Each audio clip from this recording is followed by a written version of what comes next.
Hello, and good afternoon or good morning to some. My name is Sean Forbes, and welcome to our Workshop Wednesday webinar series. With me today is my colleague Marla, who will be answering your questions in the Q&A box. We'll get to that in just a second, but just some quick housekeeping. As you saw, this webinar is being recorded and will be posted to our YouTube playlist. Marla will be posting that link in the chat box, and we'll follow up this presentation with an email with the slides tomorrow. Like I mentioned about questions, if you have questions, go on ahead and ask them down there in the Q&A box, and Marla and I will do our best to answer every and to all questions. And lastly, before we sign off for the day, we'll send over a quick poll because we love your feedback. We love doing these webinars, and your feedback, really helps us build and create, these webinars. So that being said, we are going to jump right into it. Again, we are going to talk about building your professional brand with LinkedIn. Again, my name is Sean Forbes. I'm a recruiter in the Division of Global Hiring and Outreach for CMS. I've been with CMS now for just over 5.5 years. What we're going to talk about today, we're going to talk about why LinkedIn. We're going to talk about building your profile. We're going to talk about growing your network. And we're going to talk about sharing some job posts. So why LinkedIn? So a study found that over 122 million people received an interview through LinkedIn, with 35.5 million have been hired through the site itself. So really, the big thing with LinkedIn is the network and the vast amount of people that are using this professional network to not only search for positions, but also to get hired through LinkedIn. Speaking strictly from a government standpoint, we don't typically hire through LinkedIn, but we definitely look for candidates to fill our vacancy announcements on LinkedIn. So that's what we'll really focus on is making sure your profile is up to date, because there are people looking at it. So you want to make sure like this is your professional brand. So you want to make sure it's as best and complete as it can be. The other thing we'll talk about is, so I mentioned networking, but also job search. LinkedIn has a huge job search feature, where companies all over the country are posting their open announcements. And then lastly, like I touched on, we'll talk about some recruiting, specifically, things as a recruiter who uses LinkedIn, things that I look for. And so we talk about networking. So over 175 million registered users in the US, it's about that extraordinary reach. And that number, 175 plus million, is growing every day. Talk about job search.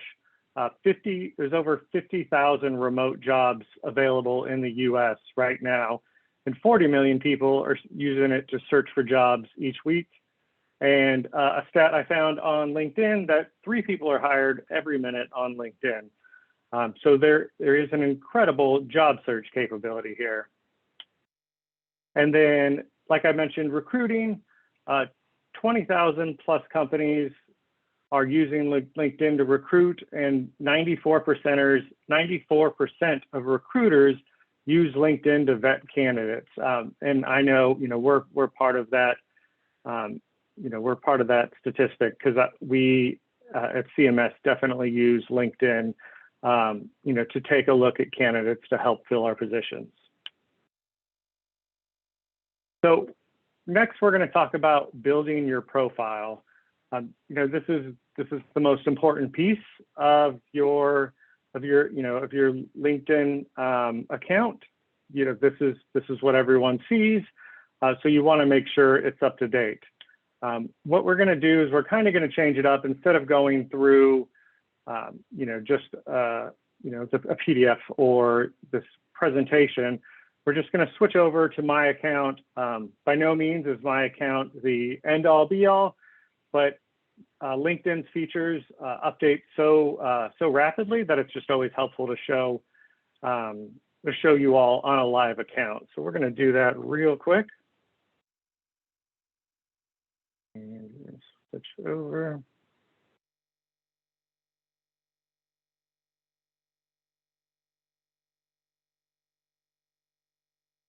And where did it go? There we go.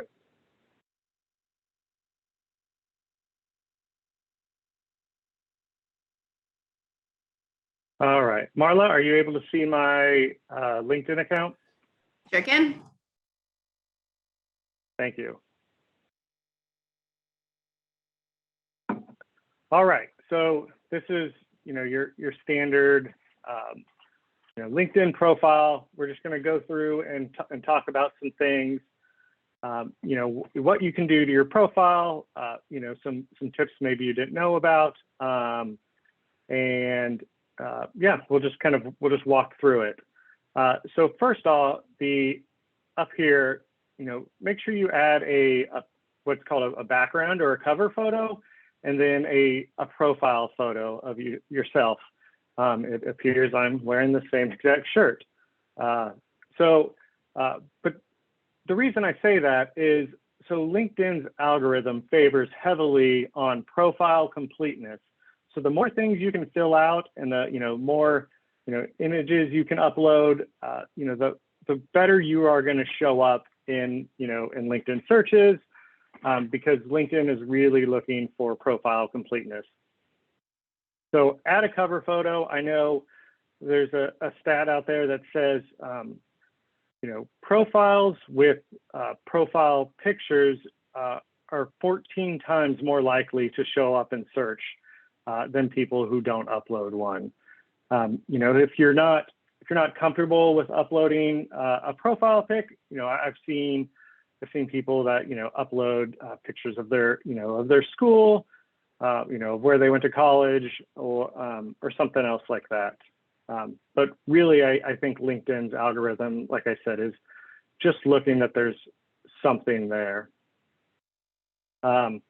Next, make sure your current position is up to date. I work for the Centers for Medicare and Medicaid Services, and so always make sure that your current job or your current organization is listed up here. And right underneath your name, you have a short little section here for adding just kind of a little, like, one sentence description. It's almost like your personal headline of what you do and what you're looking for on LinkedIn. If you're looking for a position, that's great.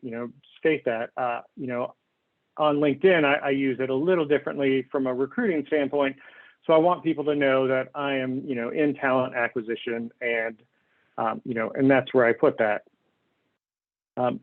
We'll go down. You can make sure you fill out your about position. This is, as people will tell you, this is your elevator, speech. This is just a quick snapshot of the things you've done, what you're passionate about, and what you can bring to the table. I've seen the your about summary can be either first or third person. There's really no right or wrong way to do that. It's really whatever you're comfortable with, and you're more than welcome to do it first or third. Like I said, there's no really right or wrong answer for that. It's really just down to a personal preference. So next, this is a somewhat newer feature to have this featured block where you can add projects you've worked on. For instance, as a recruiter, I want to show off CMS, so we have this great YouTube video for Where Else But CMS. You can upload that here. You're really just adding a link to YouTube. And then you can add, like if you worked on any projects or anything that you're really proud of, that you can direct to, with the URL. It's great to feature here. This is an older project that I worked on with the U.S. Navy that I was really happy about. So I thought I'd include that as well. Activity, this is just going to show up where this is, how, engaged you are and, how many followers you have, things like that.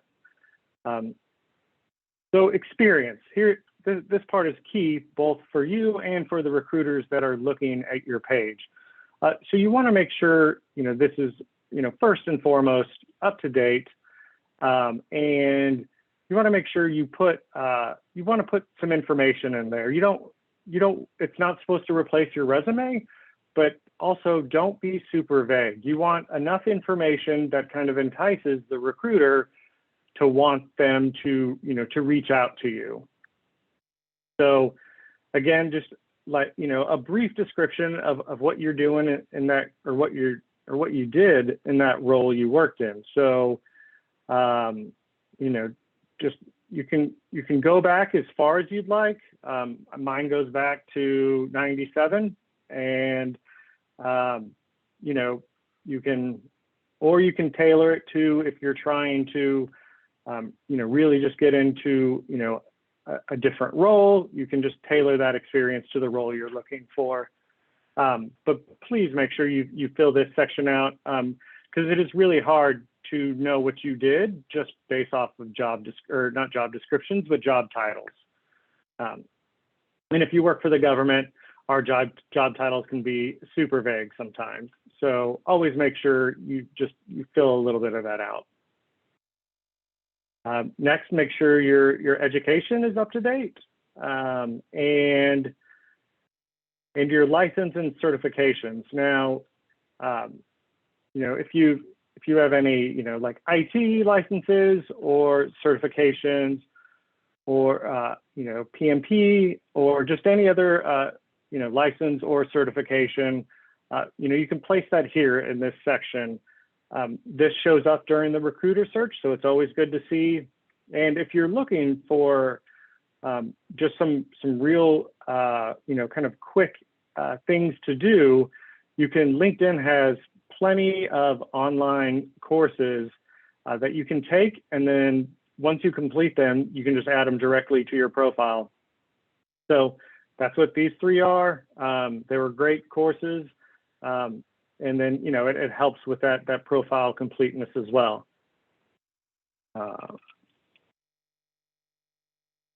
So volunteer experience, make sure you fill this out as well. I know, for students or just, professionals, I do think, hiring managers love to see that you're engaged, not only, in your current role, but you're also volunteering as well. And skills.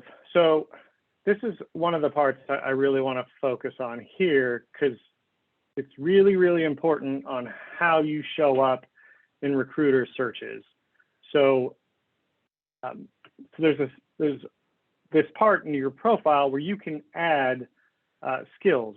And I will say the majority of recruiters are searching based on skills. So we're searching off a couple of things, right? So we're looking for job titles, skills, sometimes, education, but typically skills is the biggest part of the job search.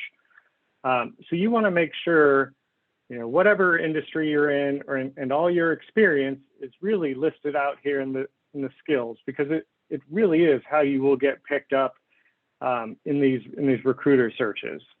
So if you take anything away today, it's in the skills section, and make sure this is accurate and up to date. The endorsements of it's this little number next to it. as how many people have endorsed you, I don't think that weighs as heavily as it once used to. It's just really about having that that skill in there, so you show up in searches. So I wouldn't focus too much on the the actual endorsement piece of it, but more so making sure that the positions you want to be hired for and in your experience is reflected in the skills section. And recommendations, again, this used to be, or at least I think it used to be, a bigger factor of LinkedIn with endorsements and recommendations. I don't see it's weighed as heavily on. So you can absolutely give former coworkers or former supervisors recommendations, and they can come back and do the same for you. But if you're focusing your time and energy, I would focus it on other aspects like skills, and then making sure your employer information is up to date. And then couple of last things, and we'll keep moving, is accomplishments. So this is a great section to add any like personal, professional awards that you may have received through work or through volunteer organizations. Also, if you've ever presented at a conference, or if you're published, this is a great spot to put that as well. So make sure, again, I can't stress that enough. It's really about profile completeness. So if you have the experience, there's a block for it in LinkedIn, and you should make sure you fill it out. And then lastly, interest, what you're doing here, just following companies or people. And this is really just how your news feed will, populate from content from, either these organizations or groups. So yeah, so that's really just a real quick overview of your LinkedIn profile and how you can update it. Well, we'll speak of that, just how you can update it. Here, there's always a little pencil icon which you can go through, and then it'll update. You can edit everything, and then here you can just add anything. So that's the how to do it. I'm going to stop sharing this, and we're going to jump back into the presentation.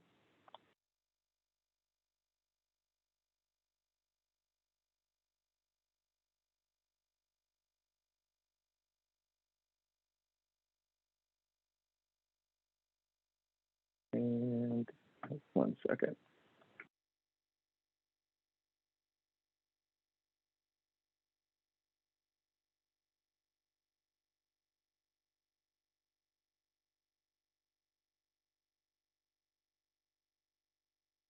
All right, you should be able to see my presentation again. And so now we'll just talk about, so growing your network. All right, so growing your network. This is a big piece of LinkedIn as well, right? It's connecting with people, with employers, with prospective bosses, with former bosses, and former coworkers as well. So to grow your network, it'll take a little bit of work, but I think you just start with the easiest thing first is connect with people these can be coworkers at your current organization or supervisors at your current organization, as well as former coworkers, things like that, or and people in your contacts list. Connect with these people first, because it'll be kind of the easiest step forward to growing your network. The next is reconnect with contacts you've lost touch with. So those former coworkers, that were great to work with, but you haven't really spoke to them since you transferred to a new position or to a new company or a new agency. Reconnect with them on LinkedIn.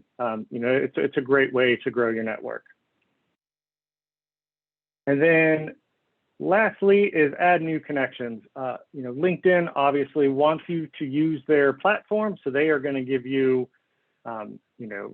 several ways to further and increase your network. So, they are going to, so we'll give you suggestions on who you should connect with. So take a look at those, because they may be people with similar some similar work roles, or just they may be thought leaders in an industry you're in. So make sure you connect and follow those people, because it'll really just help expand your network.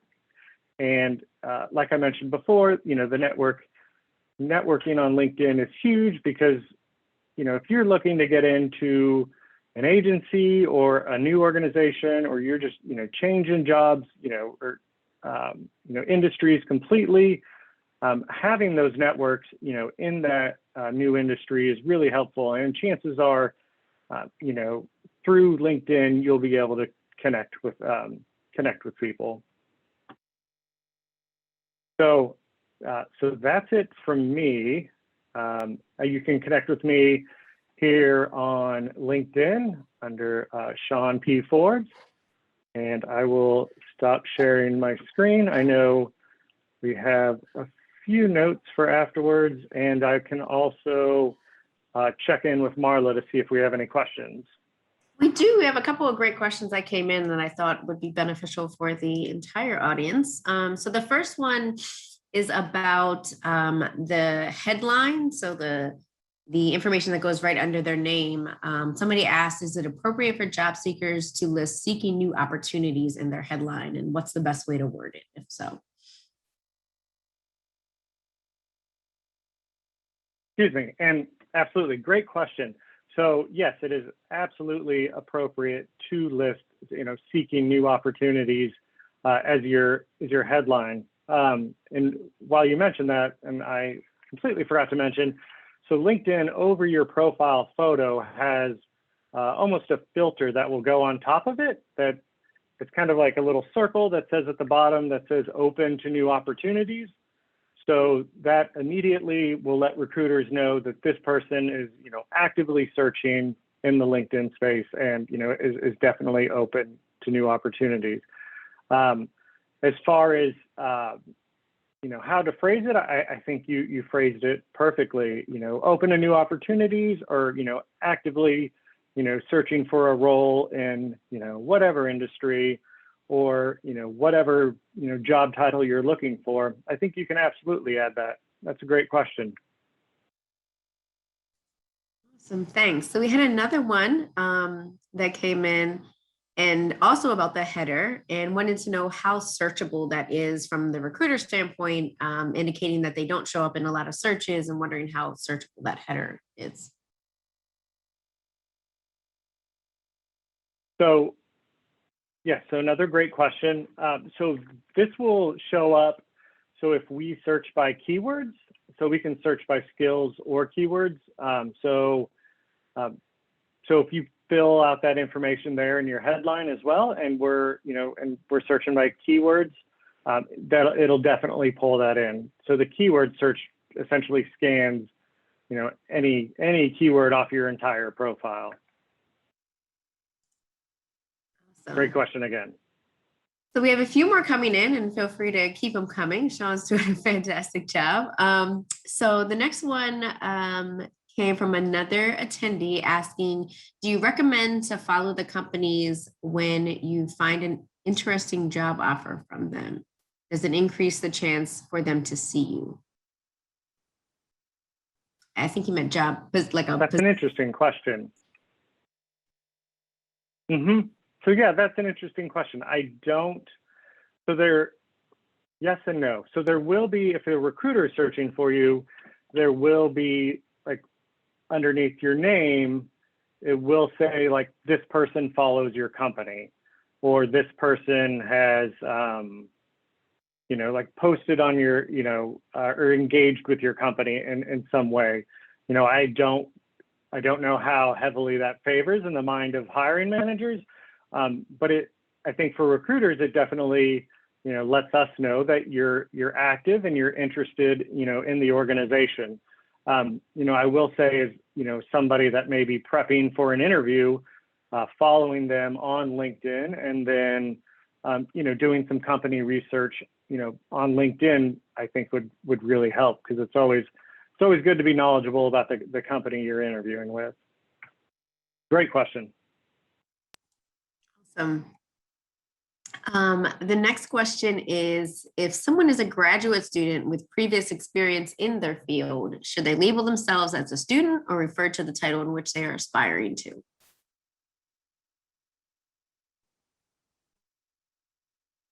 That's a good one too. So I think you can put, so if you're a grad student and you're looking to pursue a new role, I think you can say both. I think you can say, if you're a grad student who's, about to graduate, and who, is actively searching a new role, I think you would say grad student who's pursuing, a new role in, whatever field. So I think you should include both. Great, totally agree with that. Another question came in. This is a really great one. So with so many profiles available on LinkedIn, what catches your eye as a recruiter? Is it the headline, the tone of the about section, or what's most valuable to you? Wow. Yeah. Okay. So I think what catches my eye is making sure that there's enough information under their employer section, and there's enough information in the each job description of what they did. Again, we're not looking for a full resume, but we want to make sure that we have a good understanding of what you do. Because a lot of times we see, just job titles, which is great, but that doesn't really tell us, kind of your responsibilities. So I would say filling out that experience section is really important, and it makes recruiters want to learn more about you. Great. Another person asked, do I need to make my posts consistent with what I want to do? That's great, and something we definitely didn't cover, but maybe we can expand that next time, is talking about posting and through LinkedIn. But so I do think if you want to start growing your network and you want to be active in the space, you definitely should have a cadence. Whatever cadence is comfortable with you. A lot of people say, once a week is perfectly acceptable. Where others who, may have larger followings expect to post about, once a day. But I think, starting out, I think it's perfectly acceptable to have a post, once a week or once every other week. It's really about, what you're comfortable with, and, and how engaged you want to be.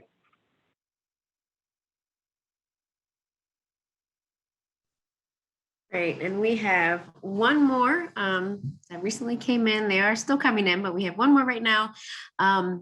This one is a little more general, not exactly related to LinkedIn, but what does a day-to-day look like at CMS? And the person also asked about applicants or candidates working remotely. Is that an option at CMS?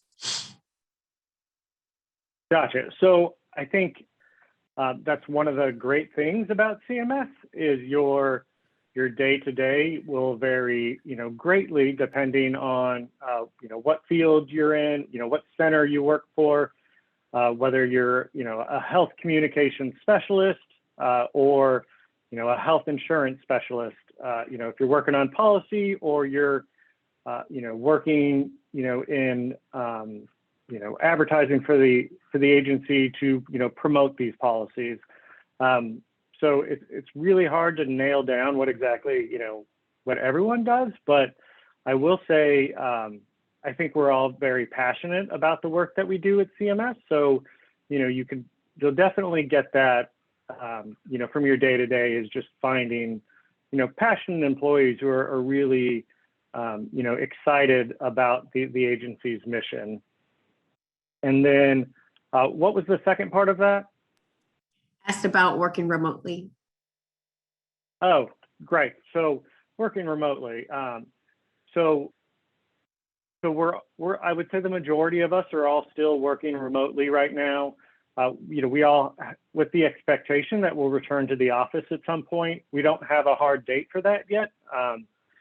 But for new employees, we didn't have full-time, you know, telework positions available pre-COVID.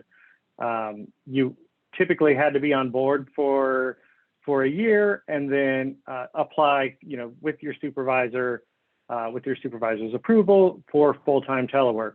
I will say though that you know, especially now, but you know, prior to COVID, CMS did have a really generous you know, telework policy where you'd spend, you know, 2 days working at home and then 3 days in the office or vice versa.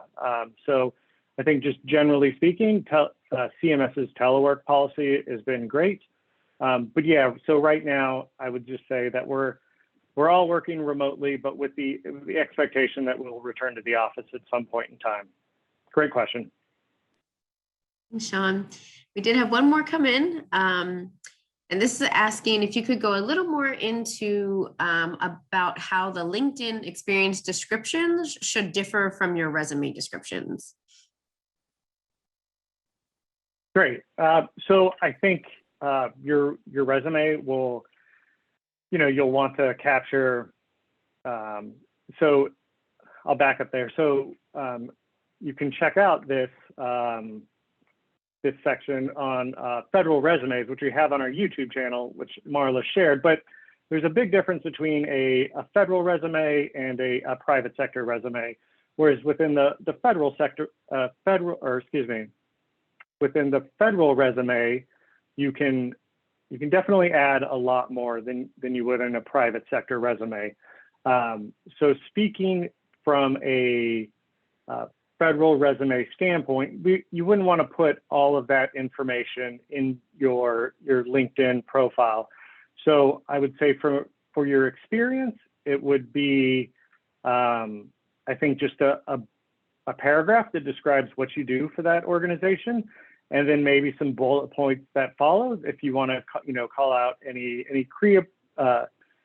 big achievements or projects that you worked on.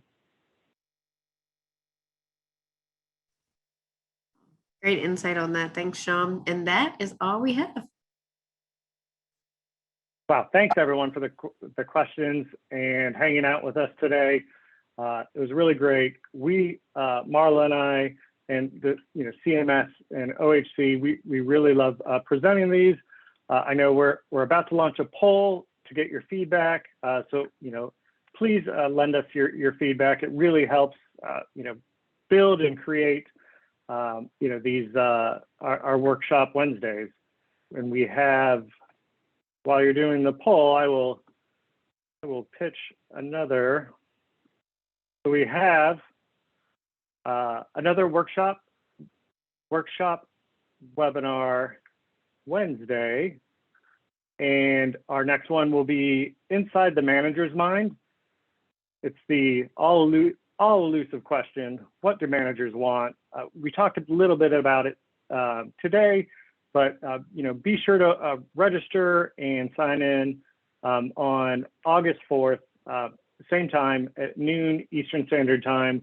And again, that next webinar is Inside a Manager's Mind. Anybody who pre-registered today will be receiving a follow-up email, with the slides, and then also just a reminder that this video will be posted to YouTube. So again, thanks everyone, for attending today, and we hope to see you back next time. Thank you.